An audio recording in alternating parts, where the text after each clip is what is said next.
you have the copies that you were going to bring up? They're coming. Okay. I have to tell you, among other things, Bob, you should not change your phone number. There are probably about 6 occasions so far when Bob wasn't supposed to be home, and I called and he said, hello? And I went, click. Oh, I hate doing that to people because I hate it when it happens to me. Anyway, don't change your phone number. I already told Beverly, she said, no, we won't change it. Or if we do, we won't tell you about it.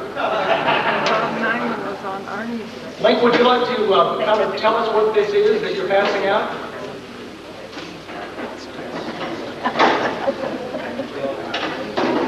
Link among the missing? Is he a missing link? Oh, I just want to see you run. We haven't sung this song for a long time.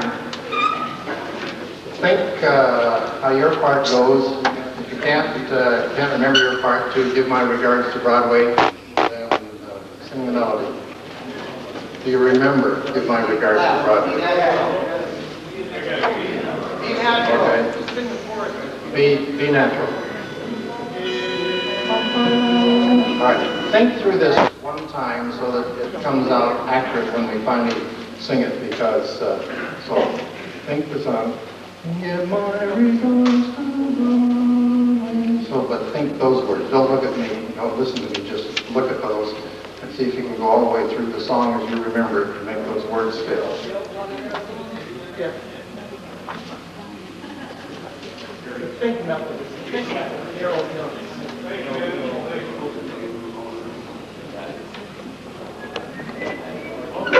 All right, make it fit.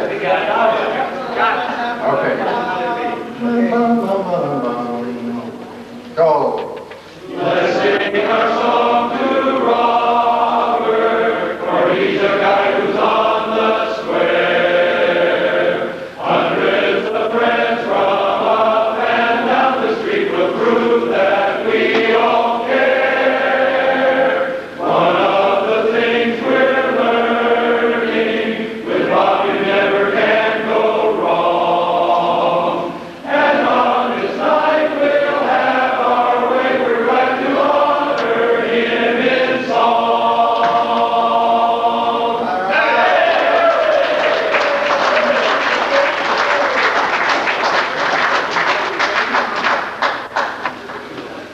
Now, your next little item of business, Link, if you're ready, is to have the cake rolled out. We have a cake. The cake is out. Oh, that's timing.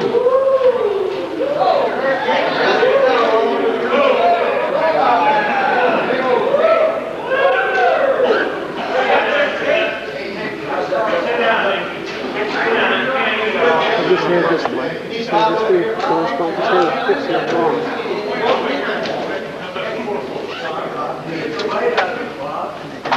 Yeah. I thought I knew everything that went on in the set. Believe it or not, we can't keep secrets. Somebody asked me why there's a bunch of women here tonight, and I said, beats the hell out of me.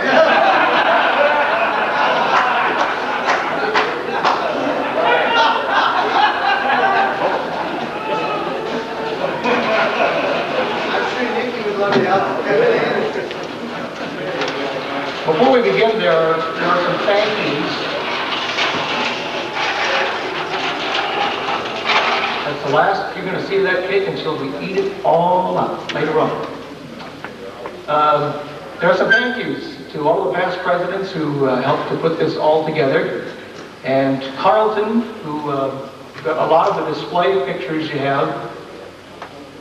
There's some back here, and then Beverly also has some that we have up front of Bob in his other careers. And to Link as well for the cake, and there's some other thank yous that will wait until later. Now, one of the interesting things about Bob, see, whenever we've on, I have a hard time talking when others are doing that. Okay? They don't count, they can. I've been along, barbershop is longer than most people have been along. So you had some ammunition. So in this case, I went to Beverly and said, what can you tell us about Bob? I have edited, and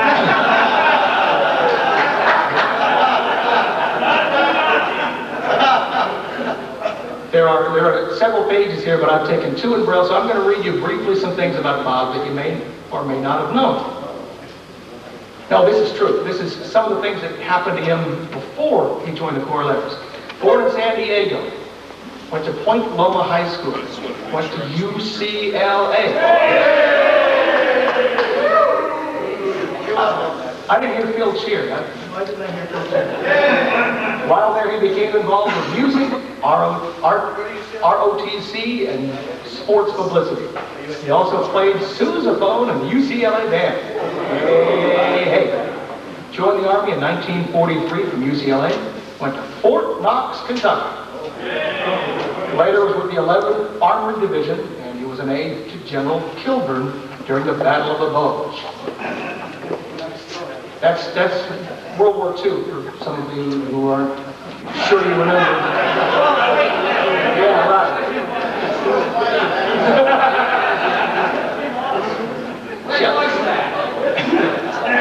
Last week, okay. After the war, he stayed in Frankfurt working with displaced persons.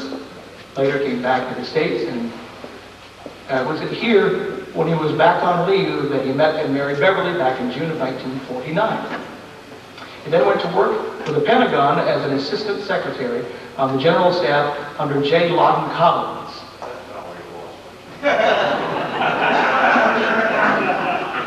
Bob made friends and stops along the way, many stops along the way to Fort Knox, Kentucky, then to Thailand, back to Fort Meade, Maryland, to Quantico, Virginia, then out of the country again to Germany, back to California, and retired from the Army in 1964 with the rank of Lieutenant Colonel.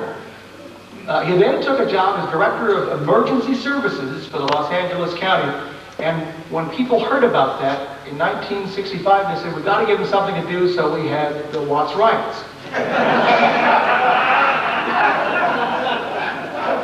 Beverly remarked that she was so glad that he had a job for the future. We had a few emergencies along the way. As a matter of fact, that's why I'm wearing this t-shirt. It says the 4 seasons, floods, fires, earthquakes, and riots. Just want to make you feel at home, Al. You're welcome. He retired again in 1984, and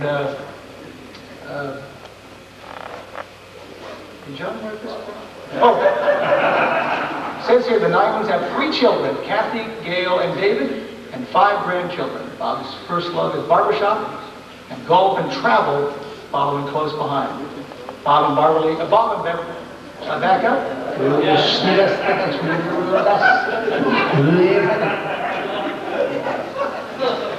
Rob and Beverly have gone to several Whittier shows, and he joined in 1986. His man of note was George Demos. So that's a brief capsule. I had a lot more. Limitations right out This is Harmony College applicants. That's the wrong page. We'll talk about that later on. Is that, wait a minute, is that the wrong page? Okay, thank you, Bob. I don't care. I don't trust other blind people. Okay. So I've done that now. We have a few things in store for you, Bob, including a few people who would like to speak. Thank you. I was sort of waiting. I knew it was going to happen. First is one of our long-time past presidents. We have several in the chapter. And to say a few words about his memories of Bob is Ed Schumann. Ed.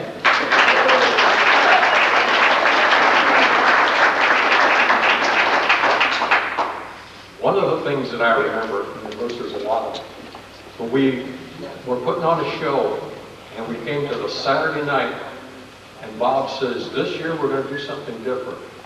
We want this quarter of the guys to take care of the shoes, this quarter is going to take care of the uniforms, this will get the risers, and those guys, take the scenery down, I'll give you 20 minutes to get it over.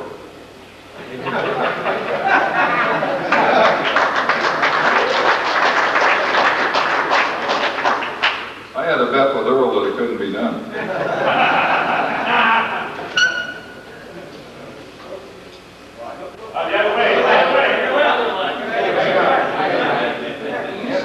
When we do choreography, do you start on your left foot or your right foot? Both of them, okay. Both left wing? That's another story. Now with a couple of other few words. That's difficult to say actually, and I hope we'll see if it's true. Another past president, Bob Ortell.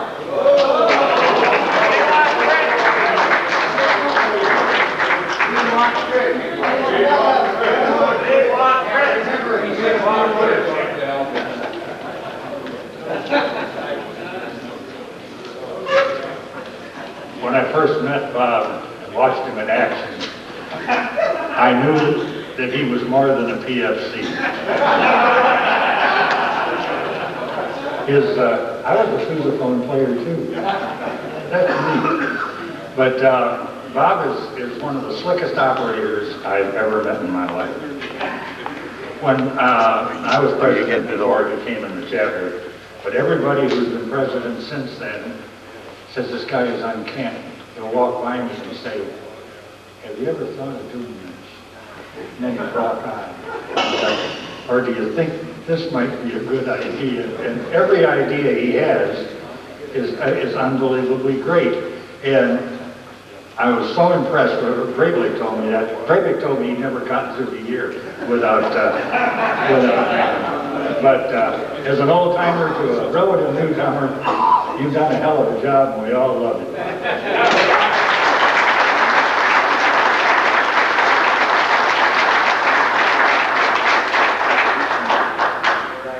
We have a program in the bulletin. Other levels, okay. We have a program in the bulletin that says Tag Quartet, and we are going to follow the program. Bob, would you like to sing things? Yes, you would. Come on up here, Bob. Come on up, and we'll get, John, you want to sing baritone? Because you're going to be next anyway. Nick, you want to sing lead? Sure. Okay. Bill, you want to sing tenor? Whatever. On the lead, I can pick it. You can pick it. 3 minutes, I'll try to get They're coming up. Yep, they're coming up. Like Dick Manis? Yeah. Are you in proximity? Come on up. My wild Irish rose, the sweetest flower that grows. You may search everywhere, but none can compare with my wild Irish rose.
Bob, did you realize something strange about all that? Well, you know about 2/3 of the time. He said something strange, Bob.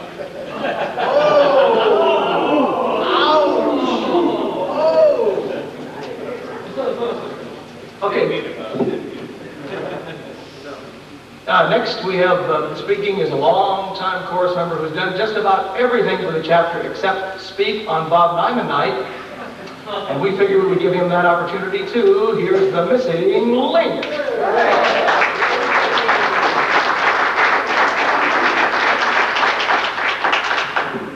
I think we all know all these details that Bob is so famous for, and the telephone calls that we get urging us to do the job that we already were committed to do, but maybe forgot about. He's the one guy who does not procrastinate.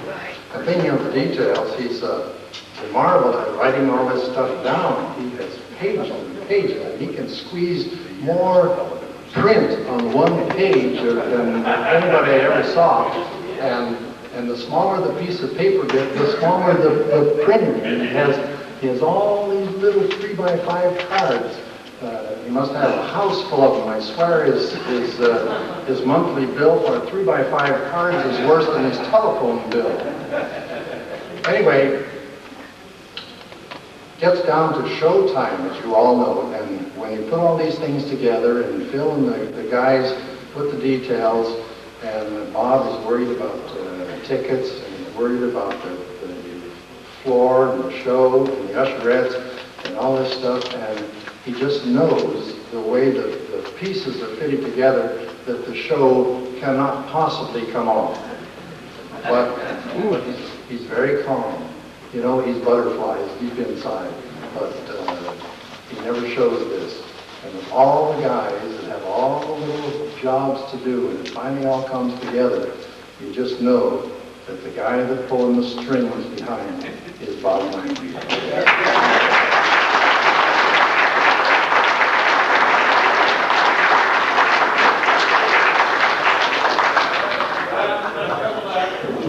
You guys got it worked out pretty well by now, huh? Next to speak is our past president. Half the fun's going to be watching him get up there. Here, since we don't have another token minority in the chapter anymore, it's up to John Gassman.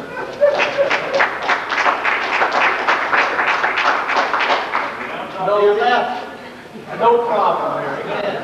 All right. Yeah, that's low, Mike. Up. Oh, Mike. Much better.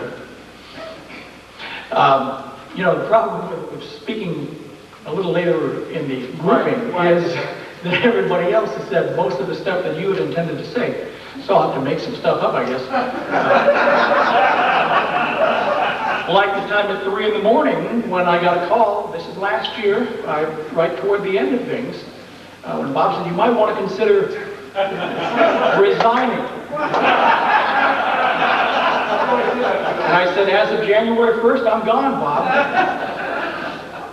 Actually, I think we're pretty lucky in this chapter in that we've been fortunate to have, well, I don't want to leave anybody out, we've had a lot of good people, and luckily most of, I think all of the presidents before me, and including Dick Manis today, have had a good, strong administration with lots of people who had all types of experience to make sure that you really got to work to do something wrong in this job.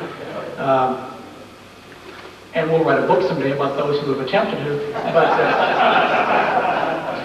But luckily, we've had a couple of very strong people in this chapter who have paid attention to detail and personally made it their business to make sure that everything went well and there wasn't a possibility of anything going wrong. Those of you who remember back in the 60s and 70s and 80s, Bob Allen, same type of guy, same type of a nice person who just made sure that everything got done well.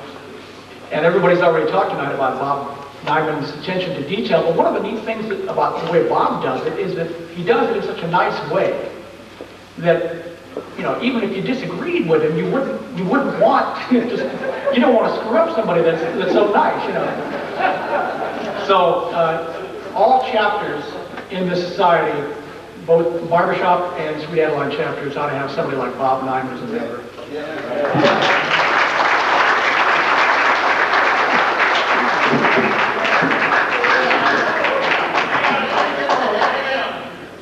As a matter of fact, aren't you a dual member of both, Bob?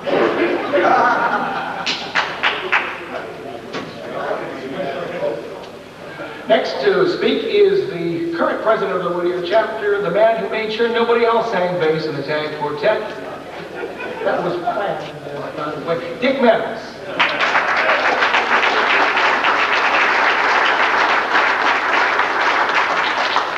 Just a couple of comments about Bob. You know, of course, every time he calls, I say, you know, honey, hold dinner for a while. That's going to take some time. But, you know, in the Whittier chapter, those of you who have been on the board in past years, you know that there are a lot of times through the history of the chapter that we've had some things to go through that took some work. And one of those situations happened at Bob Cutshall's house about 1989, and I remember some of the players there. Bob Briggett was there, and Bob Cutshall. And the situation was, Frank Derbyshire was the president at the time. The problem was Bob Allen had just left the chapter, and there was no show chairman. And Shelley Herman had just taken over from Mort Burke, who was going to be the show director. So we talked about what was going to happen. And Fritz was on his way to Inland Cities, so I thought about it one night, and I called Frank back and said, okay, I'll do it. I'll give it a try. So I did it for about 4 years, and so during the time I was doing it, Bob was around, and you know, he's a guy of great detail, a guy who gets involved with everything, and I was looking for somebody who could take the show chairmanship thing, you know. Finally, I said, Bob's the guy. So I worked on him for a year to take this job. And Bob would say, well, gee, I don't know. I don't know if I can do that. There's so much detail. But he kept asking questions, and I kept talking to him, and he finally did it. And what a great thing that was, because this guy is a fantastic show chairman. And it is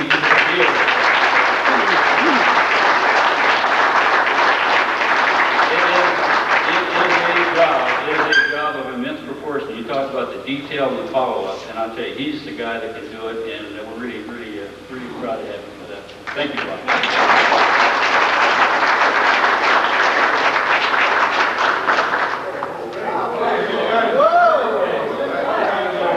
I learned quick. This blind thing is only on weekends. Don't tell John, he's not aware of that yet.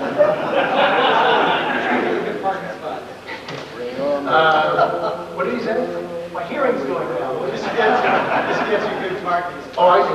Good handicap stuff, yeah. The kind of job Bob does is not just reserved for administration, past presidents. He also makes a director's job much easier. To speak about his brief association with Bob is one of our co-directors, Papa George.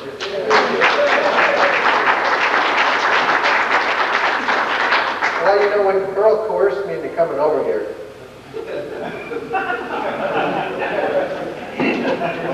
actually, it was the first week I picked that January so long ago.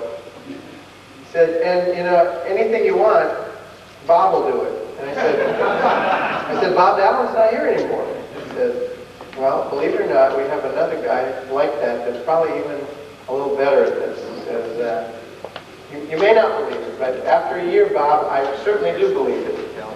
Every time we want something, it doesn't matter. You just get it done. How do you do that? It ain't easy, right?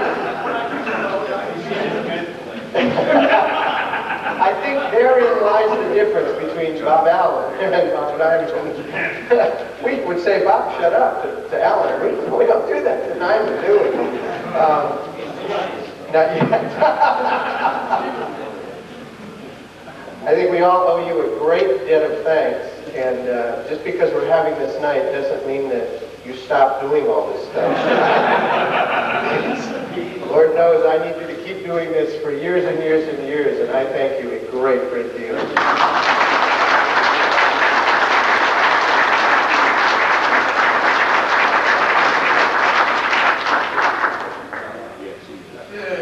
Two in a row. I'm good at shooting free throws at night.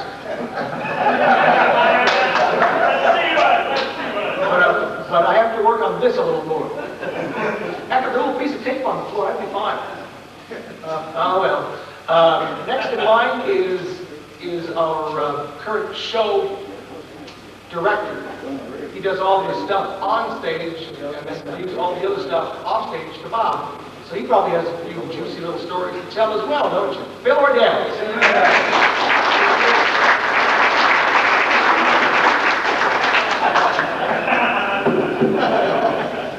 Yeah, big juicy things, huh?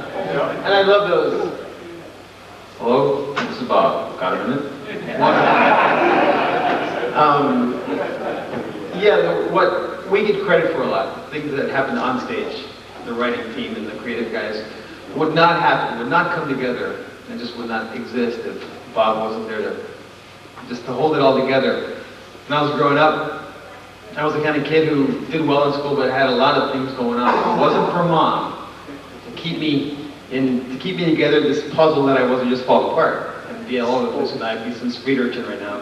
Then I got married, and I was trying my best to be a good dad and a good husband, but it wasn't for a wife like Tammy to keep me together and keep all my stuff together, keep me organized. I wouldn't be where I am today, which is standing right here. So Bob, you are all the women in my life.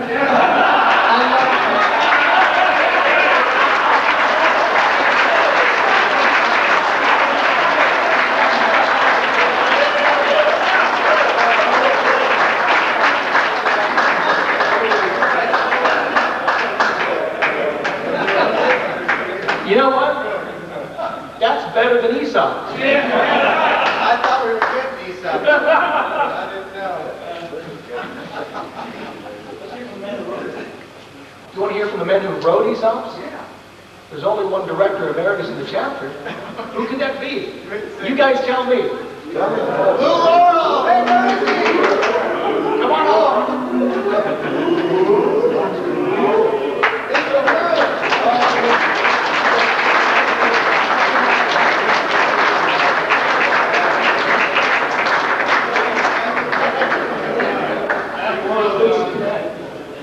You know, there's one advantage to being at the tail end of these kinds of things. Link said some of what I was going to say. Nick said some of what I was going to say. Phil said some of what I was going to say. Everybody said part of what I was going to say, and I'm left with nothing to say.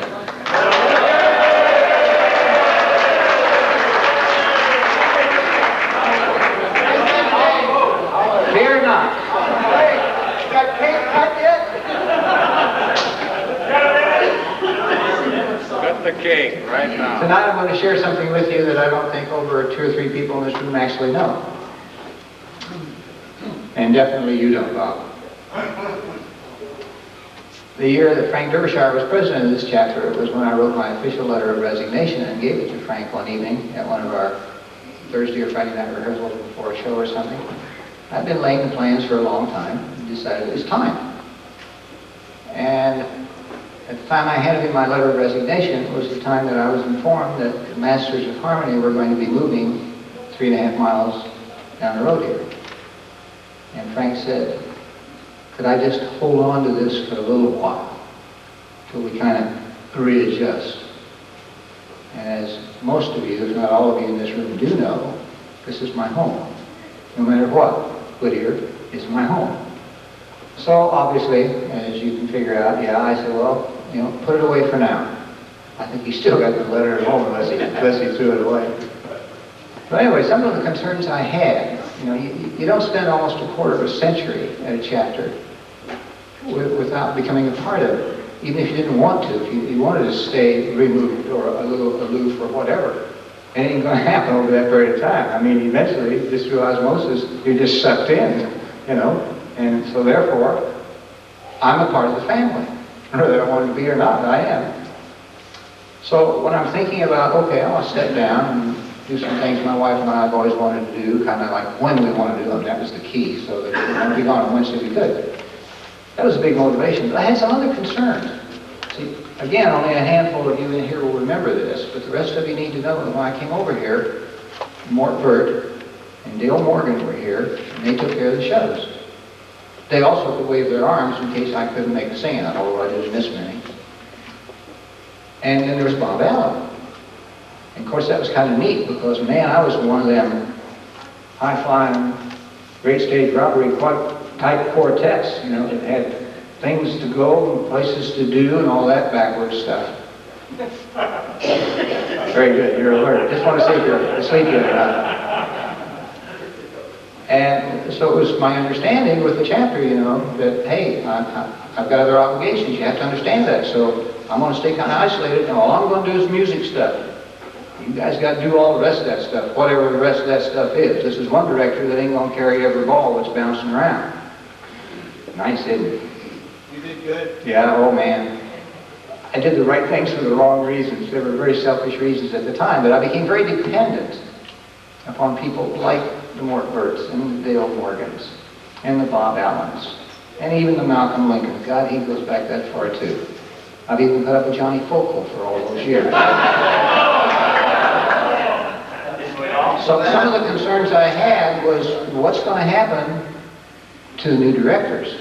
First of all, what school do they come from? Do they come from the school where they do everything? Some directors do. Or do they come from the school where, no, they're in the music world, let the administration world do their thing. And even if the director's from that particular school, where are these guys? Because we lost Mort Burt, we lost Dale Morgan. And little by little, you know, we lost R.V. Alberson, our perennial secretary for 250 years or whatever he served. Bob King's still hanging in here. Where are you, Bob? There you are. He was our treasurer for about 15 years. I was spoiled. I was spoiled rotten. I didn't have to worry about anything except the music program. That's it. Other than that, I just asked questions. Hey, who's taking care of so-and-so? Oh, so-and-so's taking care of that. And before long, I was so comfortable. I was ensconced in this wonderful, euphoric world of don't worry about anything, we take care of it. Now all of a sudden those guys are gone. What's going to happen? Well, I was still directing at the time, and all of a sudden I saw this new man. All of a sudden he just kind of like walked up, stood in front of the chorus, and was telling him something about risers or something. I thought, who's he? And they said, Neiman. I said, how do you spell that? So they spelled it, and I said, okay, Neiman, I can remember that. I didn't know his first name was Bob for the first 3 years, for crying out loud, because he's so quiet in what he does. He's always polite. Earl, could I have a minute? Sure, Bob. I don't know what he wants a minute for, but I'll give him a minute, you know.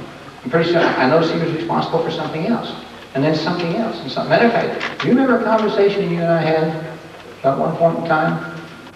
Believe this or not, I took the colonel aside. I talked to him like a general talks to a colonel, not like a private talks to a colonel. And I just flat out told him, I said, you're doing too much.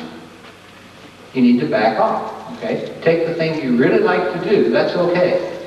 But right now, doing too much. Of course, you know what he said. Well, that's okay. I don't really mind, you know. I enjoy this, that, and the other. So finally, I think, in order to convince him, I suggested, Bob, look at it from this point of view. You're depriving another member of this chapter from the opportunity of serving. Look at it from that point of view. You know, don't be so selfish and herd all these tasks to where you're going to handle them all. Well, he was kind of taken aback by that. He wasn't sure how to respond to that. I now know how colonels think. When they don't answer, they're holding a little debate with themselves. And and then they're going to decide what they're going to do, and they're just going to go ahead and do it, whatever that might be. But I will tell you this, those of us who remember Bob Allen, we still miss him. He was a unique man. He was a jack of all trades. He was boisterous. He could be loud, but he was always enthusiastic. And I thought, you know, we're never going to replace Bob, and that's true. You're never going to replace Bob. But let me tell you, there's someone else in this room that stands very tall in that arena, and he's doing every bit as good a job as Bob did in his own inimitable, quiet style. And yes, I've had the phone calls that say, Earl, you got a minute. Now, you know what my minutes are like, so we work fine together, you know.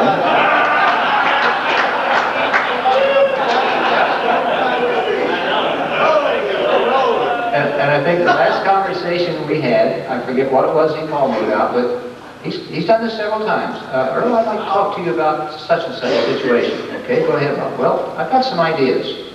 Okay, what are they? Well, I'd like to run them by you. He's done this several times. I guess it's because I'm old. I don't know.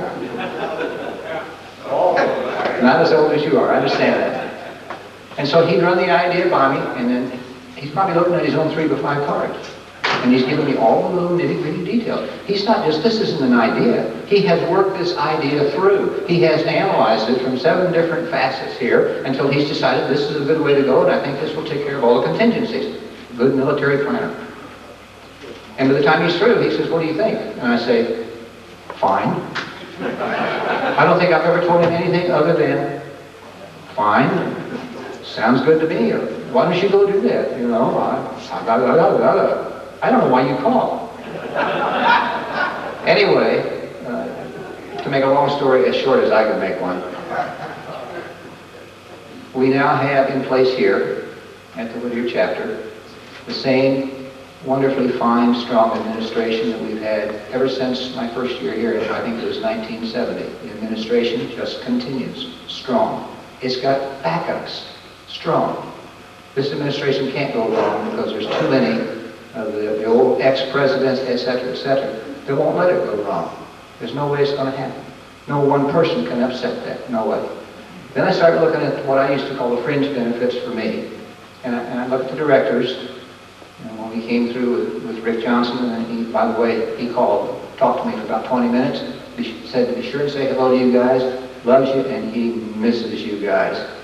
Maybe one of these days he'll get out here sometime, who knows.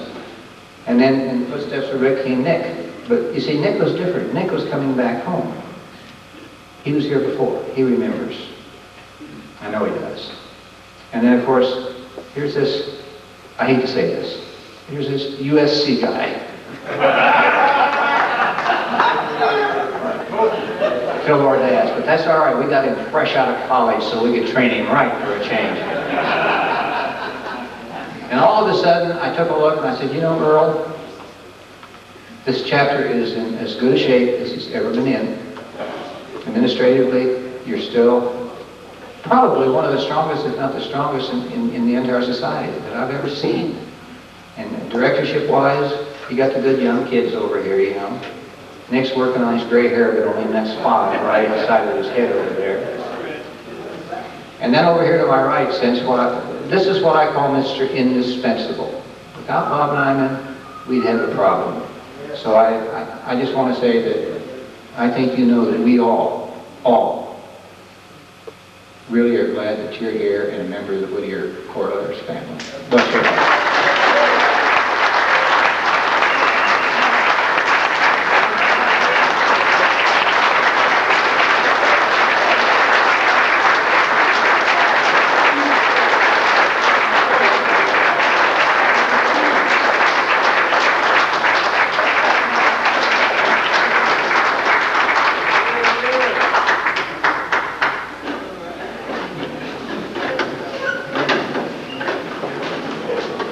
Chapter has a couple of things for you, Bob, to show you how much we enjoy what you've done over the years. Matter of fact, maybe what we need to do is also bring up and applaud the lady who has allowed Bob to be with us for 10 years. Beverly Hines.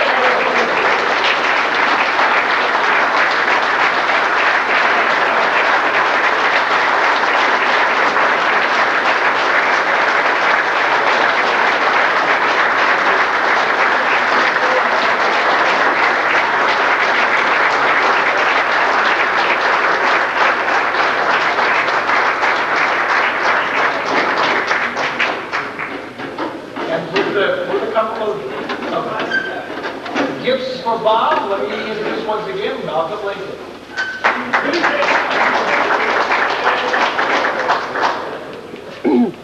Here's a little thing you can file all those 3x5 cards.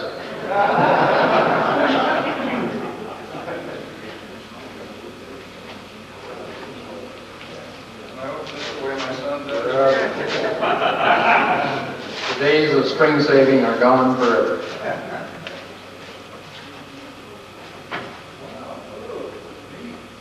It folds up to get big, big, fat. Now I'll have to have 8 by 10. Here's a little something, something special from Alzito.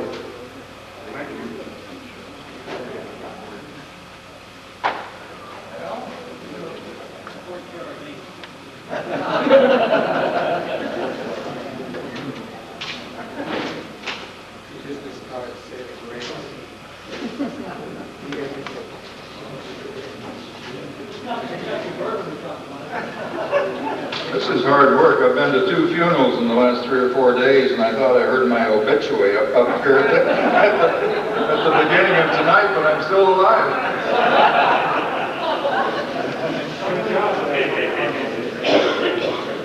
I'll give you the sheets if you'd like them, Bob. Take those. It says, can we talk? Open me first. It says English. What is it, Al? Where's Al? He's filming. He's filming. My gosh, I gotta be on my good behavior. Make sure you turn it on. Wow. Turn it on, Bob, and hit the button. It's a computer. I'm not in the electronic age yet. Beverly and I were talking about this the other night. We were wondering how we were going to get through without computers and internets and all those fancy things.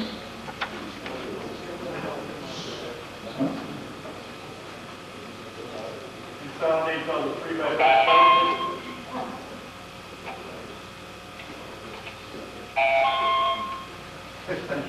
No, you're supposed to have a voice come out of it. Press a number?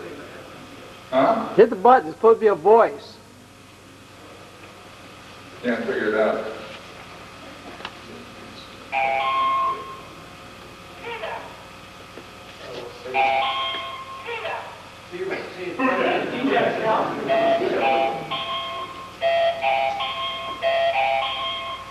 I'll figure this out and be back next week. Thank you, Al.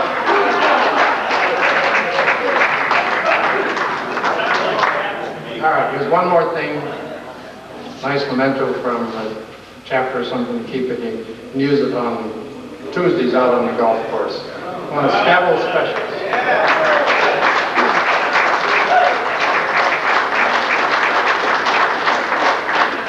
Thank you. I played golf with Bob Allen about 2 weeks ago, and I could have used this. Incidentally, he plays a great game of golf, and he's in good shape, and he said hi to everybody.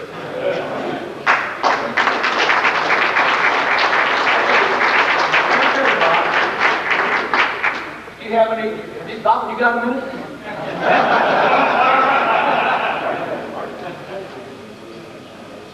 This is hard work. I don't know how to say thanks to all of you, and to express my appreciation for the cooperation and help that I've had, and whatever success we've had in the last few years in my area of the chapter has certainly been due to the cooperation and assistance of a lot of people, I don't dare start to begin naming names, because it would go to about 80 or 85 of you. I do operate in strange ways. I do make phone calls, not very many at 3 in the morning. But when you're the new kid on the block and you do have some ideas, you do check them out with the old guys on the block. Watch that. The real And it's been fun. And I think we're doing a great job of putting on shows. There's one one thing this chapter can do that most of the other chapters cannot do, and that is we can entertain the public. And that, in my book, beats winning contests.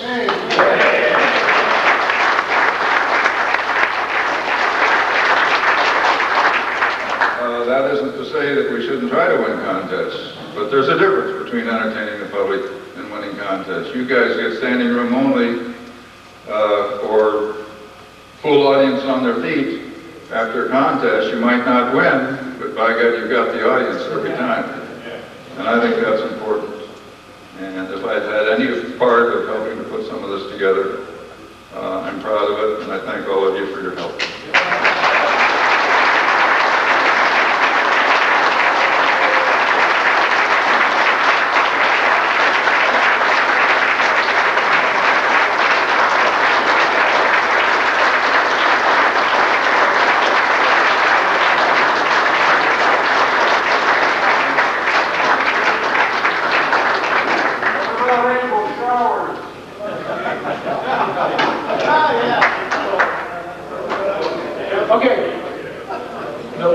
This night has been a long time coming. Matter of fact, we almost had it back in October, but something stopped us. I think it was your vacation.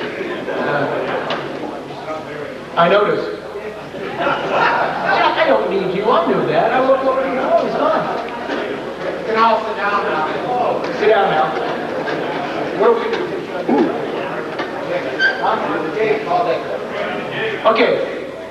What's that? Yeah. Okay, let's call Dick Manis, the president of the chapter, up here. What would you like to do?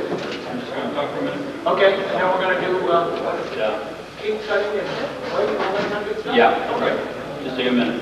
That's a hard act to follow as a business, but I have to do a few things here real quickly. Shannon Theater. I talked last year about there's about 34 guys that still have their tuxedos at home. So for the Shannon Theater performance, make sure that you go there dressed in your street clothes, take your tuxedo in your bag, and dress there, and when you're done after the performance, then the tuxedo can go back into the trailer. So we're going to have to logistically set up to do that. So, and bring your shoes. Don't forget your shoes because you got new shoe box and that kind of thing. So we'll try to get this thing done easily that way. Another thing, just for your information, I will be gone the next 2 weeks. I have to take a Panama Canal cruise, and so I can't go. This job pays well, you know. Yeah. Also, see Bill White on the Super Bowl ticket chances. I think we saw a few of those going. All right, good. All right, super. That's super for Super Bowl. Okay, and also. You should know that Dick Steeman will talk to you just a few minutes about Harold Hill because the Wheeler chapter has committed to participate in that program, and he'll tell you a little bit about that. The only other thing I have to say is that at the break I need to have a real quick board meeting for about 3 minutes.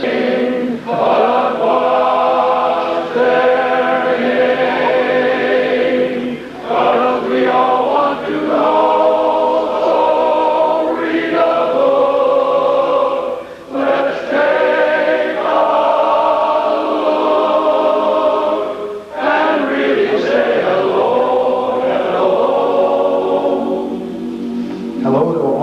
Visitors tonight. Can't sing that for you. Hello to all of our special guests. Hello. And hello to our corvettes, ladies that are helping us with all of our duties.